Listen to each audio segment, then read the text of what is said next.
Please subscribe to Face TV Africa and turn the notification on. Face TV Africa, ẹ jọ̀ọ́ ẹ subscribe ẹ hẹ́tẹ̀. Face TV wò sùwòbí.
wọ́n lè tó owó epo dáadáa dàda tó bá ṣiṣẹ́ kẹ́ndí ọ̀rọ̀ sí ti ojú anáṣẹ́ títọ́ pé kò ṣe.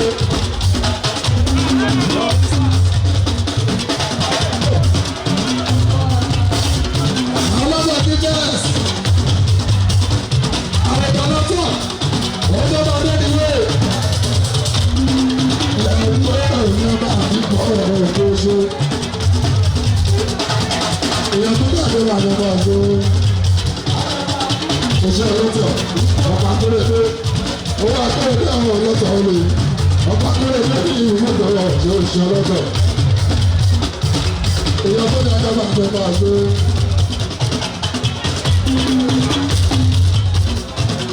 Kẹ́mi ọlọ́run máa bá ọ̀dà lẹ́yìn ẹ̀ ọlọ́run máa bá ọ̀dà lẹ́yìn ẹ̀ ọjọ́ ọlọ́run máa bá ọ̀dà lẹ́yìn ẹ̀ ọjọ́.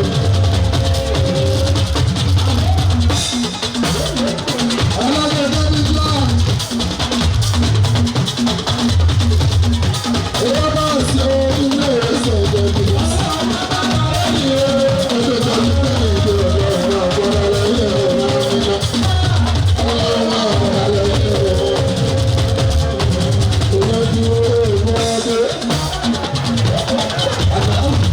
Please subscribe to Face TV Africa and turn the notification on. Face TV Africa, ẹ jọ̀ọ́ ẹ subscribe ẹ hẹ́tẹ̀. Face TV was Swoby.